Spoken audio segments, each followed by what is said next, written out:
So hello mga palengga, welcome back again, and in today's video, I'm gonna make a homemade Filipino taste hot dog. Okay, here are the ingredients.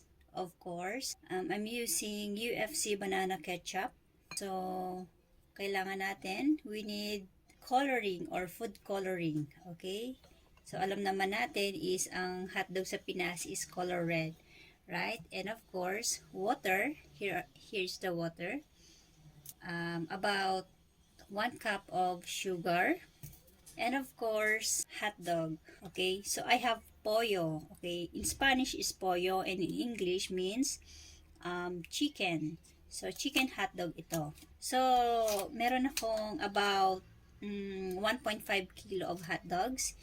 And okay, so perfect ito mga palengga sa mga OFW outside the Philippines, no, na naghahanap ng hotdog ng Pinas. Okay, so hindi man perfectly like yung pinakasikat doon na tender juicy, but pero sa pamamagitan ng homemade na ito is, you know, talagang mapapa-tender juicy ang sarap. So alam naman natin mga palengga, no, sa outside the Philippines, ang common hotdog nila is not color red, okay?